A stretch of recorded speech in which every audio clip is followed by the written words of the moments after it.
కడప గడపలో మహానాడు చాలా అంగరంగ వైభవంగా అయితే జరుగుతుంది. రాష్ట్ర నలుమూలల నుంచి లక్షలాది మంది ప్రజలు ఈ మహానాడికి తరలిరావడం కూడా జరిగింది. ప్రస్తుతం మనతో పాటు పట్టాభి గారు ఉన్నారు. ఆయనతో కూడా మాట్లాడదాం. మొదటి 2 రోజులు లక్షలాది మంది కార్యకర్తలు తరలిరావడం జరిగింది. అది కడప గడపలో మొట్టమొదటిసారిగా మహానాడు జరుగుతుంది. ఈ రోజున కడప గడ్డ మీద తెలుగుదేశం పార్టీ ఆవిర్భవించిన తర్వాత మొట్టమొదటిసారి మహానాడు కార్యక్రమం అత్యంత వైభవంగా చరిత్రలో నిలిచిపోయే విధంగా ఇక్కడ జరుగుతోంది. మొదటి 2 రోజులు ప్రతినిధుల సభ జరిగింది. రాష్ట్రం నలుమూల నుంచి మరి పొలిట్ బ్యూరో, సెంట్రల్ కమిటీ స్థాయి నుంచి మండల స్థాయి వరకు ఉన్నటువంటి నాయకత్వం మొత్తం కూడా హాజరైంది. అనేక తీర్మానాలపైన చర్చ జరిగింది. అనేక తీర్మానాలను ఆమోదించుకోవడం జరిగింది. తిరిగి మళ్ళీ ఇంకొక 2 సంవత్సరాల పాటు జాతీయ అధ్యక్షులుగా నారా చంద్రబాబు నాయుడు గారిని ఎన్నుకోవడం జరిగింది. అదేవిధంగా పార్టీని ముందుకు నడిపించడానికి 6 శాసనాలు ఏవైతే నారా లోకేష్ గారు రూపొందించారో వాటిని కూడా ప్రజలకు పరిచయం చేయడం జరిగింది. రాబోయే రోజుల్లో మరి 6 శాసనాల ఆధారంగా అనేక కార్యక్రమాలు రూపొందించుకుని ముందుకు నడవబోతున్నాం. ఇవాళ 3వ రోజు. అదేవిధంగా నిన్న అన్నగారి జయంతి కూడా అత్యంత వైభవంగా మరి అన్న నందమూరి తారక రామారావుని స్మరించుకుంటూ మరి అత్యంత వైభవంగా జయంతి కార్యక్రమం కూడా నిర్వహించుకున్నాం. ఈరోజు భారీ బహిరంగ సభ 3వ రోజు మరికొద్ది సేపట్లోనే ఇక్కడ ప్రారంభం కాబోతుంది. ఈ సభా వేదిక పైనుండి మరి నారా చంద్రబాబు నాయుడు గారు కానీ, నారా లోకేష్ గారు కానీ మరి గత సంవత్సర కాలంగా ఇచ్చినటువంటి ప్రతి ఒక్క హామీని నిలబెట్టుకుంటూ ఏ విధంగా అయితే ఈ ప్రజాప్రభుత్వం ముందుకు నడుస్తుందో రాబోయే రోజుల్లో ఇంకా అభివృద్ధి పరంగా, సంక్షేమ పరంగా ఎటువంటి కార్యక్రమాలు చేపట్టబోతున్నాం. అదేవిధంగా మరి విజన్ 2047 ఆధారంగా మరి దేశంలోనే మరి ఒక అగ్రగామి రాష్ట్రంగా స్వర్ణాంధ్రగా రాష్ట్రాన్ని తీర్చిదిద్దడం కోసం ఏదైతే విజన్ డాక్యుమెంట్ విడుదల చేశామో మరి దాని ఆధారంగా ఎటువంటి కార్యక్రమాలు చేపట్టబోతున్నాం, కార్యకర్తల సంక్షేమానికి ఏ విధంగా పెద్దపీట వేయబోతున్నాం, కార్యకర్తే అధినేత అనేటటువంటి ఒక శాసనాన్ని కూడా నిన్న మరి మహానాడు వేదికపై నుంచి విడుదల చేయడం జరిగింది, రూపొందించుకోవడం జరిగింది. కార్యకర్తల సంక్షేమానికి పెద్దపీట వేస్తూ యువ నాయకత్వాన్ని పెంపొందిస్తూ యువతకు ఎంతో మందికి అవకాశాలు ఇవ్వాలన్నది నారా లోకేష్ గారి యొక్క సంకల్పం. అదేవిధంగా జరిగింది. రాజశేఖర రెడ్డి గారి విగ్రహాల చుట్టూ తెలుగుదేశం పార్టీ వాళ్ళు బ్యానర్స్ కట్టేశారు. ఖచ్చితంగా దీనికి బదులు తీర్చుకుంటాం. దాంతోపాటు రెడ్ బుక్ రాజ్యాంగం నడుస్తుంది. అభయదే వైఎస్ఆర్సీపీ ప్రభుత్వం 7 సముద్రాలు దాటి ఉండగానే తీసుకొని వస్తామని చెప్పి జగన్మోహన్ రెడ్డి గారు మాట్లాడటం దీన్ని ఎలా చూడొచ్చు అండి? కడుపు మంటతో మతిస్థిమితం కోల్పోయి మాట్లాడేటటువంటి మాటలకి జవాబు చెప్పాల్సిన అవసరం లేదు. ఇవాళ వైసీపీ నాయకులందరికీ కూడా కడుపు మంట. ఇవాళ ఇదేదో ఇది మా అడ్డ, మా కోట అని మాట్లాడినటువంటి కడప జిల్లాలోనే వాళ్ళకి డిపాజిట్ లేకుండా చేశారు, ఊడ్చవతలేశారు కడప జిల్లాలోనే. కాబట్టి వాళ్ళ కడుపు మంటను మేము అర్థం చేసుకోగలం. మతిస్థిమితం కోల్పోయారు, మతి భ్రమించి మాట్లాడుతున్నారు. ప్రజలు మా పక్షాన ఉన్నారు. ఇవాళ ప్రజలకు దూరం అయినటువంటి వ్యక్తులు వాళ్ళు. రేపేదో ఎక్కడి నుంచి ఈడ్చుకొస్తారు. ఇవాళ తప్పు చేసినటువంటి ప్రతి ఒక్కరిని కూడా ఈడ్చుకొచ్చి జైలులో పడేస్తున్నారు. అనేక కుంభకోణాలు, ఒక మద్యం కుంభకోణం కానీ, మైనింగ్ కానీ, శాండ్ స్కామ్ కానీ, భూ కబ్జాలు కానీ ఇట్లా చెప్పుకుంటూ పోతే అనేక కుంభకోణాల్లో అడ్డంగా దొరికిపోతున్నది వాళ్ళ వైసీపీ నాయకులు. అంత అమాయకుడైతే అన్ని కుంభకోణాల్లో ఏవని ముద్దాయిగా ఉండడు కదా. అంత అమాయకుడైతే ఆ విధంగా అసభ్యంగా నోరు బారేసుకోడు కదా. అంత అమాయకుడైతే ఇళ్ల పట్టాల్లో కూడా పెద్ద ఎత్తున అవినీతి చేయడు కదా. ఇవాళ ఆయన అమాయకత్వం ఏంటో కోర్టుల్లోనే రుజువు అవుతూ ఉంది కదా. ఇవాళ అందుకనే కోర్టులు కూడా నువ్వు అసలు బెయిల్కి కూడా అనర్హుడివి, నువ్వు ఒక ప్రధాన ముద్దాయివి నువ్వే అని చెప్పి కోర్టులు చెప్తూ ఉన్నాయి. ఇవాళ అతను చేసినటువంటి వికృతమైనటువంటి చేష్టలు గతంలో మనం చూడలేదా? కాబట్టి చేసినటువంటి పాపాలకు అనుభవిస్తున్నారు. ఇవాళ పాపాలు చేసినటువంటి ప్రతి ఒక్కడు వాడు ఎంత పెద్దవాడైనా సరే కడకడాలు వెనక్కి వెళ్ళక తప్పదు. చట్టపరంగా అన్ని చర్యలు కూడా ఈ ప్రభుత్వం చేపడుతుంది. జగన్మోహన్ రెడ్డి గారు సంబోధించినటువంటి, ఆయన చెప్పినటువంటి అందగాళ్ళు అందరూ కూడా అందవికారమైనటువంటి పనులు, వికృష్టమైనటువంటి పనులు, నికృష్టమైన పనులు చేసే ఇవాళ ప్రజల యొక్క చీత్కారానికి గురై ప్రజాక్షేత్రంలో చావు దెబ్బతిని ఇవాళ న్యాయస్థానాల్లో దోషులుగా నిలబడ్డారు. ఒక లాస్ట్ పాయింట్, ఈ మహానాడికి అత్యంత హైలైట్ పాయింట్ ఏంటంటే క్లీనింగ్ డ్రైన్. ఎక్కడ కూడా చెత్త అనేది మొత్తం గ్రౌండ్ దాదాపు 100 ఎకరాలు ఎత్తినా కానీ ఎక్కడ కూడా కనిపించలేదు. ఈ విషయంలో మనకు గ్రాండ్ సక్సెస్ అయ్యారని కూడా చెప్పుకోవచ్చు. ఎంత అద్భుతంగా జరుగుతుందో కూడా చెప్పడానికి చిన్న ఉదాహరణ కూడా చెప్పుకోవచ్చు. ఇవాళ ఈ మహానాడును మేము స్వచ్ఛ మహానాడుగా మేము నిర్వహించుకుంటున్నాం.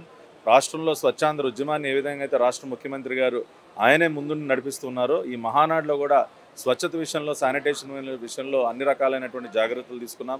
వాడేటటువంటి వస్తువులన్నీ కూడా రీసైక్లబుల్, అదేవిధంగా బయోడిగ్రేడబుల్ వస్తువులనే వాడాం. మీరు చూసినట్లయితే భోజనం ప్లేట్లు అన్నీ కూడా ఒక్క ప్లేట్లు 3 టిన్లు పెట్టారు. ఇది ఏ పార్ట్ కా పార్ట్ అంటే వాటర్ బాటిల్, ప్లాస్టిక్, పేపర్ సెపరేట్గా పెట్టారు. ఇప్పుడు ఆ విధంగా చేసాం. ఒక్క ప్లేట్లు ఇక్కడ పెట్టి బయోడిగ్రేడబుల్ ప్లేట్లు వాడుతున్నాం.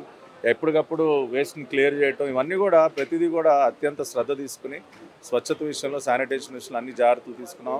స్వచ్ఛ మహానాడు నిర్వహించాలన్న సంకల్పంతో అడుగులు ముందుకు వేసాం. కాబట్టి ఇవాళ మీ వైపు నుంచి కూడా ఇటువంటి కామెంట్ వస్తూ ఉంది. Thank you very much. భవిష్యత్ రోజుల్లో కూడా ఇంకా రాష్ట్ర వ్యాప్తంగా కూడా ఉన్నటువంటి చెత్తనంతా తొలగించడంతో పాటు ఒక డంప్ యార్డ్ ఫ్రీ స్టేట్గా రాష్ట్రాన్ని రూపొందించాలి, రాష్ట్రాన్ని తీర్చిదిద్దాలి, స్వచ్ఛత విషయంలో దేశంలోనే #1 రాష్ట్రంగా చేయాలి అని చంద్రబాబు నాయుడు గారు పట్టుదల ఆ విధంగా చేస్తారు. ఇప్పుడు భగవంతుని ఆశీస్సులు ఎప్పుడు కూడా తెలుగుదేశం పార్టీ పుష్కలంగా ఉన్నాయి. ఇవాళ మహానాడు అనగానే ముందుగా గుర్తొచ్చేది భోజనాలు. ఇప్పుడు మేము భోజనం కూడా చేయడం జరిగింది. 5 స్టార్ హోటల్లో తిన్నంత ప్రతి సందర్భంలోనూ ప్రతి మహానాడు చూస్తూనే ఉన్నాం. కానీ ఈసారి చూస్తుంటే ఎంత నీట్గా ఒక పద్ధతిగా పకడ్బందీగా వ్యూహం ప్రకారం ఎవ్వరికి ఎటువంటి ఇబ్బంది లేకుండా కూడా అన్ని పకడ్బందీ ఏర్పాట్లు చేశారు. ఎలా ఉంది సార్ మొత్తం ఇదంతా చూస్తుంది? ఇప్పుడు అన్నగారు పార్టీ స్థాపించిన దగ్గర నుంచి కూడా ఎప్పుడు ఏ కార్యక్రమం మీటింగ్ పెట్టినా కూడా భోజనాల విషయంలో ఎక్కడా కూడా లోటు రాకూడదు అనేది అన్నగారు మాకు నేర్పించింది. ఎందుకంటే అన్నగారు స్వయంగా భోజన ప్రియుడు. అదేవిధంగా 10 మందికి పెట్టడం అనేది అన్నగారికి చాలా ఇష్టమైనటువంటి పని. ఇవాళ తిరుమల తిరుపతి దేవస్థానంలో కూడా ఆ రోజున అన్నదానాన్ని ప్రారంభించింది అన్న నందమూరి తారక రామారావు. వాళ్ళ ఆయన పేరు మీద వాళ్ళ అన్న క్యాంటీన్లు నిర్వహిస్తున్నాం. మరి ఆ రకంగా భోజనం ఆహారం విషయంలో ఎప్పుడు కూడా ఆ శ్రద్ధ మేము తీసుకుంటాం. ఈ మహానాడు సందర్భంగా కూడా చంద్రబాబు నాయుడు గారు, లోకేష్ గారు దానిపైన ప్రత్యేకమైన దృష్టి సారించి వాళ్ళు చూసినట్లయితే మీకు ఉలవచారుతో సహా అన్నీ కూడా ఇక్కడ పెట్టాం. నేను అన్నగారి పుట్టినరోజు సందర్భంగా గారెలు, చక్కెర పొంగలి, పాయసం ఇవన్నీ కూడా మరి ప్రజలందరికీ పెట్టడం జరిగింది. ఎందుకంటే ఇదంతా ఒక కుటుంబం అండి. తెలుగుదేశం పార్టీ అనేది ఒక కుటుంబం. ఒక కుటుంబంలో ఒక పండుగ జరిగితే ఏ విధంగా అయితే మనం మంచి భోజనాన్ని అతిథులకు అందిస్తాం, అదేవిధంగా ఇవాళ వీళ్ళంతా మా అతిథులు, మా కుటుంబ సభ్యులు. అందుకనే ఇవాళ ఇంత చక్కటి ఏర్పాట్లు వారందరికీ. పట్టాభి గారు రాష్ట్రంలో ఎవ్వరూ పడలేనని కష్టాలు పడ్డారు, కలబడ్డారు, నిలబడ్డారు, పోరాడారు, కేసులను ఎదుర్కొన్నారు. దీనంతటికీ కార్యకర్తల సపోర్ట్ కూడా మీకు అపూర్వ స్పందన అయితే వచ్చింది. సో ముందుగా మీకు ఇంత అండగా ఉన్న కార్యకర్తల గురించి మీరు ఇవాళ నేను పోరాడింది ప్రజల కోసం, కార్యకర్తల కోసం. కష్టాల్లో ఉన్నప్పుడు ఏ రాజకీయ నాయకుడైనా, ప్రజానాయకుడైనా సరే కష్టంలో ఉన్నటువంటి వ్యక్తులకు అండగా నిలబడాలి.